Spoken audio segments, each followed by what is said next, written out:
Hello, this is Dana Oates representing our group consisting of myself, Stephanie No, Delora Middleton, and Elizabeth Moringa.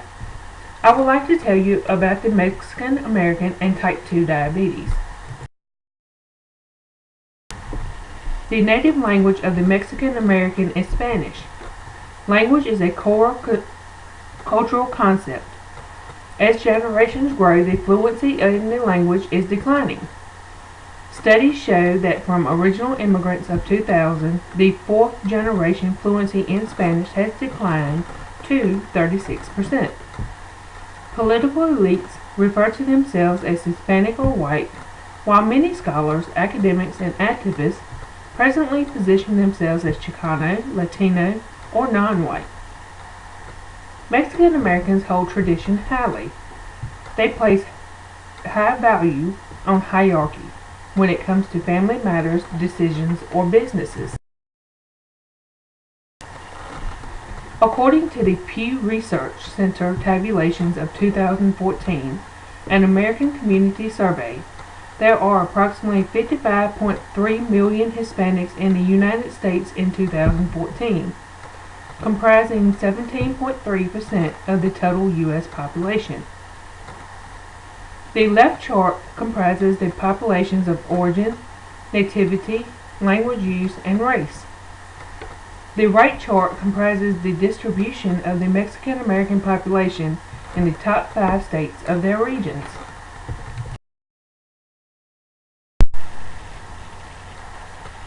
Mexico is bordered by the USA to the north and Belize and Guatemala to the southeast. It's about 1/5 of the size of the U.S. The predominant religion is Catholicism, although with studies it is shown that throughout generations there is a slight decline in the practice. There is a federal president that represents a multi-party system and the government is congressional. The presidential representative is head of the state and government. However, the political system is structured as a Democratic Republican. The government is based on the 1917 Constitution, which was drafted after the Revolution. There are 3 main parties: PRI, Institutional Revolutionary Party; the PAN, National Action Party; and the PRD, Party of the Democratic Revolution. Health by some is considered a result of good behavior. It is also believed that good health is a gift from God. The body's imbalance of hot and cold and wet and dry is believed. There are 4 body fluids. Blood is hot and wet. Yellow bile is hot and dry. Phlegm is cold and wet. And black bile is cold and dry. When all are balanced, the body is considered healthy. Illnesses are treated with the opposite. If something is considered hot, it is treated with a cold substance. For example, after a woman gives birth, she cannot consume pork because pork is considered a hot food. Dislocation of the body parts. 2 examples: empacho and Queda de la Malera. Empacho is caused by a ball of food stuck in the wall of the stomach, causing stomach pain and cramps. It is treated by rubbing gently and pinching the spine. Queda de la Malera is a more serious. It occurs in infants and children less than 1, suffering from dehydration. Their anterior fontanelle is depressed. It is caused by a nurse or physician touching the baby's head. Magic and supernatural causes outside of the body is caused by witchcraft and possession. Brujas, a folk healer, uses dark magic, and curanderos, another type of folk healer, uses white or benevolent magic. They have a strong emotional state. Example, susto. Illnesses are caused by fright. Invidia is considered to be a cause of illness and bad luck. It is believed if your success leads to the envy of friends, misfortune can come back to the person and their families.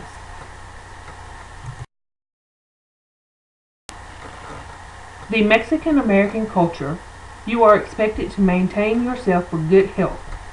This can be done by eating right, working the proper amount, behaving the proper way. Protection practices are also performed to protect your health. Prayers, wearing amulets and religious medals, keeping religious relics in the home, herbs and spices are also used to enhance the prevention of diseases and illnesses.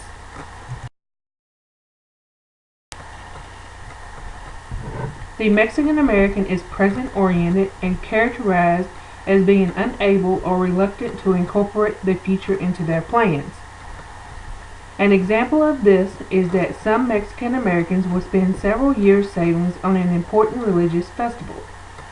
The Mexican siesta represents that the present has a priority over continued work that could produce monies to safeguard the future. Many believe that this orientation of time restrains them from moving upward in social mobility. Family is the most valued and the main focus of social identification. They value physical presence, including that of extended family members. It is important for them to see relatives face to face, embrace, touch, and just be with each other. They demonstrate a great need for group togetherness. Divorce is uncommon, and children's behavior is to denote respect, responsibility, and compliance.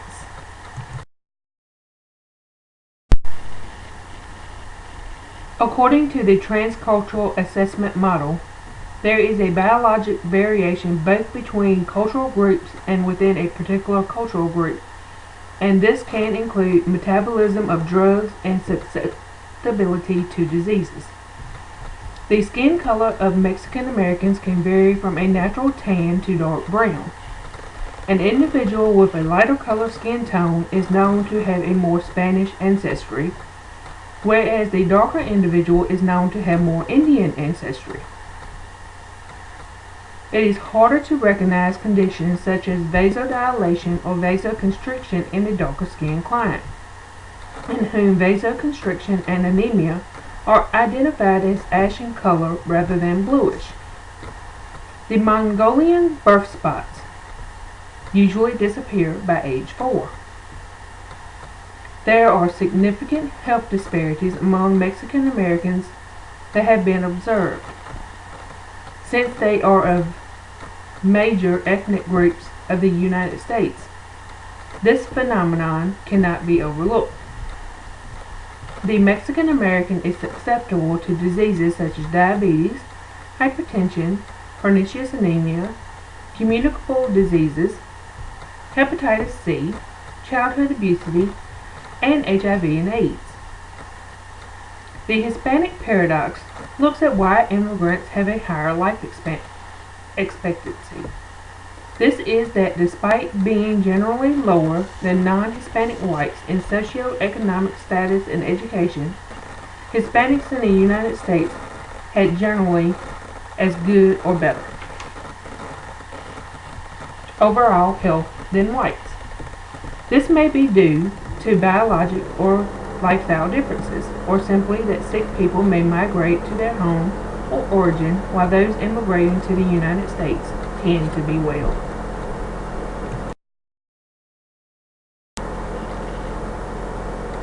The primary role of man under the Hispanic culture is emphasized as machismo, which means that a man is the great provider of the family. Men should work and strive hard to protect their families and provide them with all their needs. Men in Hispanic culture are noted to be fearless and strong.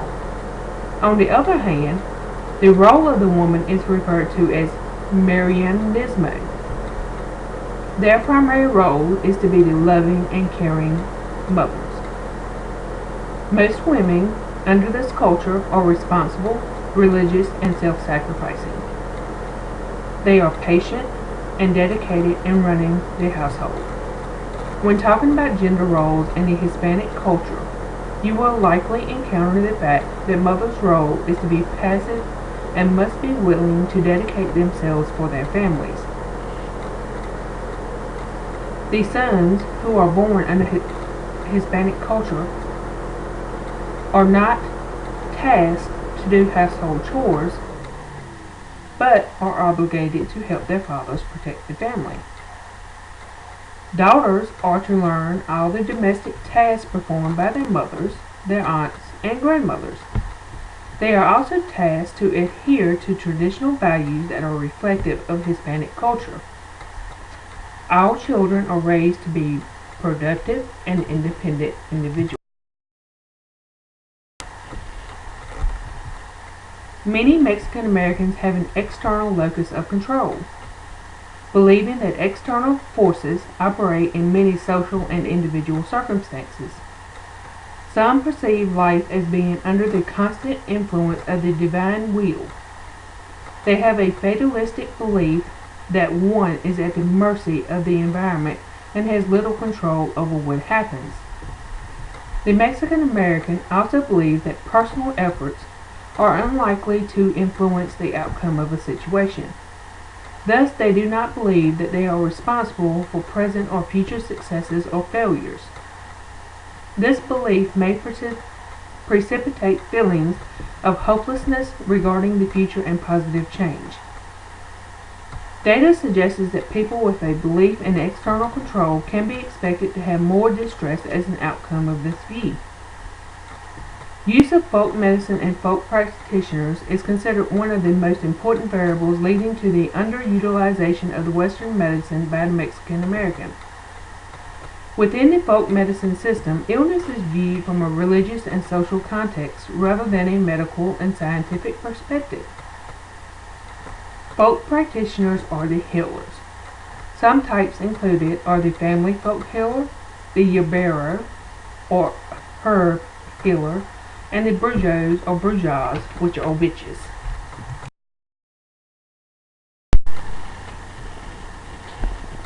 After centuries of Spanish rule, the people rose and a republic was declared in 1823. Mexico lost the lands of north of Rio Grande to the United States. French invasions were also revolted. A new constitution in 1917 brought social reform. During 1983 to 1984, Mexico suffered its worst financial crisis, leading to critically high unemployment and an inability to pay its foreign debt. Political and governmental conflict resulted in an unstable situation that contributed to many Mexicans seeking economic gain in the United States. Assistance from the United States saved Mexico's currency from complete collapse in 1995. The scope of U.S.-Mexican relations is broad and goes beyond diplomatic and official relations. It entails extensive commercial, cultural, and educational ties, with some $1.4 billion of two-way trade and hundreds of thousands of legal border crossings each day. In addition, 1 million American citizens live in Mexico. Mexico is the United States' second largest export market and third largest trading partner, after Canada and China. Nearly 80% of Mexico's exports in 2013 went to the United States. In 2013, Mexico was the third largest supplier of foreign crude oil to the United States, as well as the largest export market for U.S. refined petroleum products and a growing market for U.S. natural gas. Top U.S. exports to Mexico include electrical machinery, nuclear equipment, motor vehicle parts, mineral fuels, and oils and plastics. The U.S. and Mexico, along with Canada, are partners in the North American Free Trade Agreement and enjoy a broad and expanding trade relationship. All three countries are also negotiating partners in the Trans-Pacific Partnership, an agreement slated to elevate the standards for global trade and improve North American access to Asian markets. A small upper class, the Creoles, who are Spanish descent, controls much of Mexico's property and wealth. The upper class enjoys the usual advantages conferred by affluence: better education and health care, leisure time to effect political change, and access to cultural opportunities and travel, all of which perpetuate its position as the dominant economic sector of Mexican society. Mexico's middle class is made up of mestizos, who are a mixture of Spanish and American descent, and some Creoles. They are small business owners and employees, civil servants, union members, and self-employed professionals. Middle-class lifestyles are somewhat approximate to those in the United States, with families living in houses or apartments, owning one or more cars, and having access to education and healthcare facilities. Poverty disproportionately affects Mexico's indigenous, lower-class minorities made up of indigenous American Indian descent and some mestizos.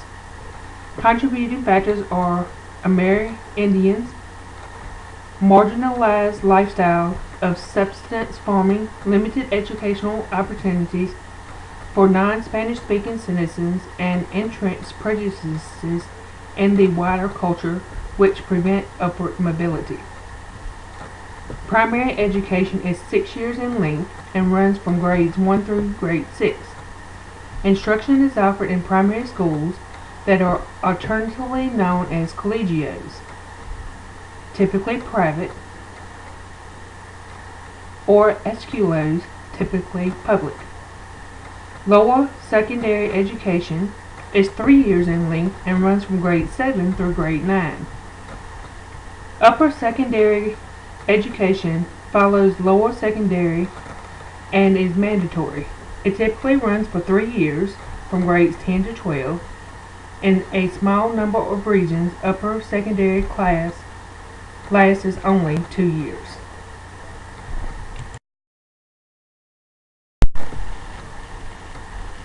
Endemic diseases such as traveler's diarrhea, dengue, malaria, respiratory and parasitic infections in the country of Mexico have a profound effect on healthcare, especially tourists and Mexican Americans. Mexico is no stranger to natural disasters. Mexico gets a lot of them each year. The country is beautiful, but it is always sitting on the brink of destruction. Mexico has thousands of miles of coastline, so of course they get at least one strong hurricane a year. The country is also home to several active volcanoes, and there are earthquakes almost every day. On top of it all, tornadoes sometimes make their appearance in the north.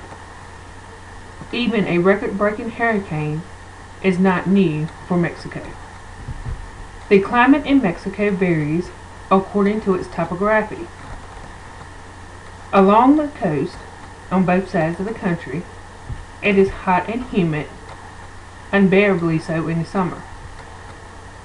Inland communities at higher elevations such as Guadalajara, which is 5,200 feet above sea level, and in particular close by Lake Chapala, are much drier and more temperate. Mexico City, with its much higher elevation of 7,545.93 feet above sea level, can reach freezing temperatures in the winter. You'll be surprised to find snow-capped volcanoes.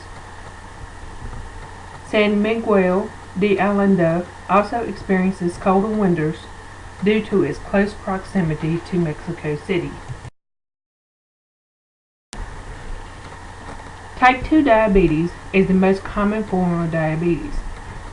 If a person has type 2 diabetes, that means their body does not use insulin properly, also known as insulin resistance. So blood glucose or sugar levels rise higher than normal. The pancreas is not able to compensate and keep up and make insulin to keep the blood glucose at its normal levels. In 2007, about 2 million Mexican Americans has been diagnosed with diabetes, compromising 10.2% of all Mexican Americans. Particularly common among middle-aged and older Mexicans, 25 to 30% are 50 and older. Risk factors for diabetes include family history of diabetes, gestational diabetes, impaired glucose tolerance, hyperinsulinemia, and insulin resistance, obesity, physical inactivity. Higher rates of diabetes complications such as nephropathy, which is kidney disease, retinopathy, which is eye disease, and peripheral vascular disease have been documented in studies of Mexican Americans. The adverse impact of uncontrolled diabetes is compounded by lack of access to primary care and preventative services and by education of less than 12 years. Diabetic complications, kidney disease, eye disease, and peripheral vascular disease. Concerns about cost are particularly expressed by the uninsured. Mexican Americans blend treatment for type 2 diabetes with conventional medicine with native customs. As nurses, it is important for us to realize that the informal healthcare system in Mexico is generally composed of several elements, and they are usually self-medicated. At times, patients may be having complications for type 2 diabetes is listed, and they are treated these complications. But the root issue is actually type 2 diabetes that must be treated to relieve these complications.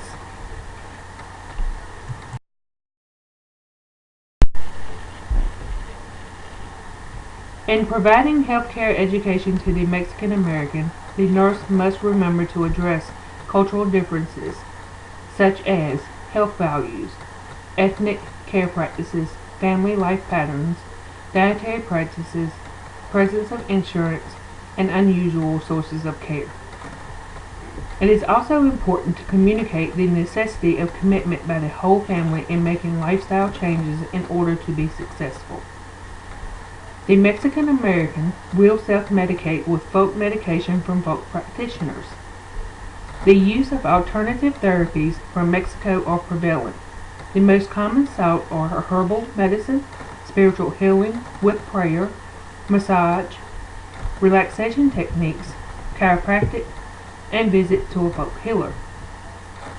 The traditional eating habits of Mexicans cater to a lifestyle around their work and daily activities. While our hefty meal is dinner, Mexicans eat small portions during dinner time. In the Mexican culture, work ceases during the middle of the day, similar to our lunch break, but for a longer period of time. Lunch is the biggest meal in the Mexican culture. It's a leisure time to talk with friends and family. A Mexican breakfast can range from something light to a huge spread of food.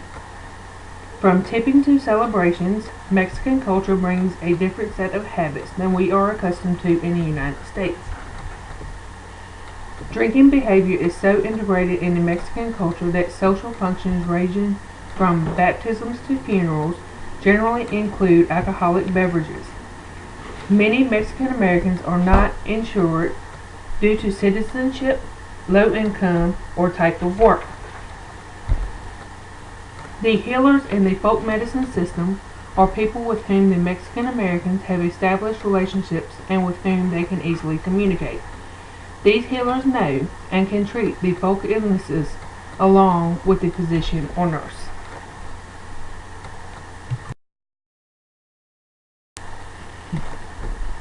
Roman Catholicism is the main religion in Mexico.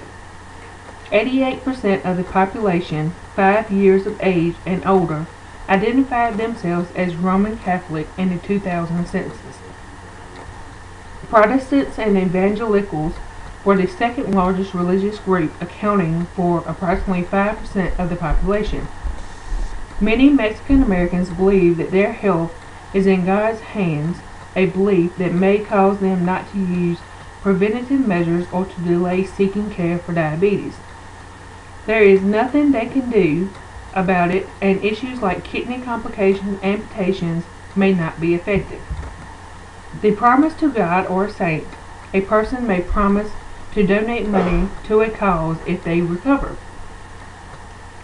The Mexican Americans make pilgrimages to shrines to offer prayers and gifts.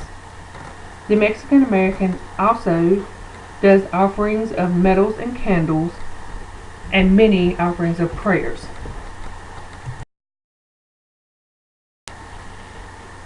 Being overweight is considered as an indication of health and wellness, while being thin may be considered worrisome and a sign of disease. Therefore, telling one to lose weight may be ignored or not taken seriously. The word fat does not carry the same weight in Hispanic culture as it do in English-speaking cultures.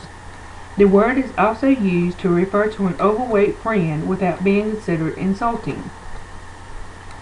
The Mexican American believes that insulin causes blindness, therefore patients are reluctant to take it. Language barriers can hinder them from adhering to treatment.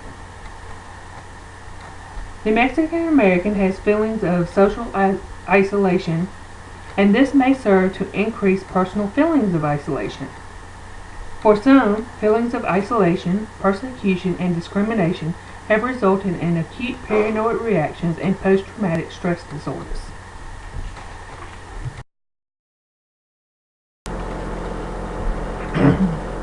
Mexico's healthcare system includes small private systems as well as universal health insurance programs. The result is a mixture of private, public, and employer-funded healthcare schemes. Aside from public insurance and the private healthcare sector, state employees and members of the military enjoy separate insurance schemes. According to the Pan American Health Organization, however, Mexico's healthcare system is relatively unequal. Despite an abundance of high-quality medical services and facilities, many people can only afford basic care. Although the government has begun spending more money on healthcare, it still has one of the lowest per capita expenditures of all OECD countries, outspending only Turkey and Estonia. Mexico began its efforts to provide full healthcare coverage in 2004 with a program called Popular Health Insurance. This program was designed to make various preventative treatments affordable for the less fortunate. Since then, 50 million previously uninsured people have benefited. The opinions on the popular health insurance are divided. Some believe that it ensures healthcare equality once and for all, whereas others still seek a lack of quality in the services provided. Whether unequal or not, healthcare is now at least universal in Mexico. As vaccinations and preventative drugs have been made widely available, malaria rates have been steadily dropping over the past decade.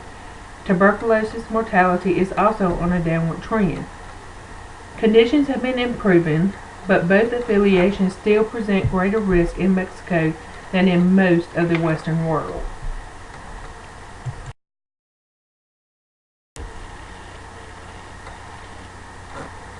Healthcare personnel should listen with sympathy and understanding to patients' perception of illness. Explain, acknowledge, and discuss the differences and the similarities. They need to be given enough time to express their medical problem, and the medical personnel should be sympathetic and understanding. Ask permission to undress them for physical examination and only do the part to be examined and to be exposed, preferably same gender to do the same. Example, a female is to be examined by female staff and a male is to be examined by male staff. Sexual issues are personal and private and should be approached with care. Be very careful to give a friendly facial expression, facing the client and talking directly to the patient, even if there is an interpreter. Should not use idioms and abstractions to a client who does not completely understand English and should avoid responding in a joking manner because they are easily misinterpreted. Avoid use of slang or colloquialisms. Always assess level of English language before giving instructions.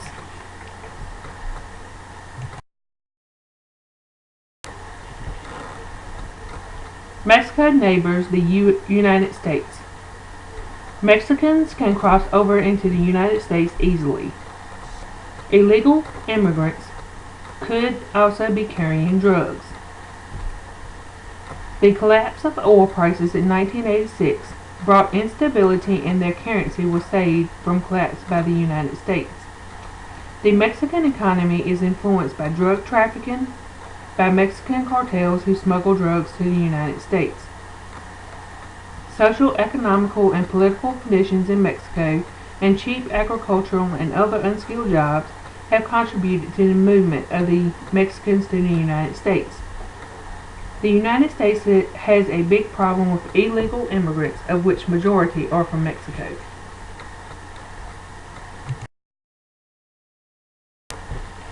In conclusion, understanding cultural values, diversity, and beliefs will give better health care. It will increase cultural proficiency among healthcare providers. Patients will be better satisfied with culturally sensitive care, and understanding cultural values and diversity in beliefs can reduce any inconsistencies in the healthcare treatment.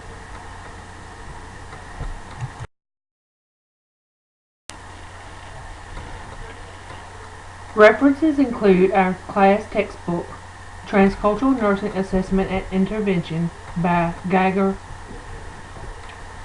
Our references also include articles from various websites. These references from various websites are chosen because of site reliability. The references from various websites are also chosen because the articles provide compelling evidence and are evidence-based. We hope you have enjoyed our presentation. Thank you.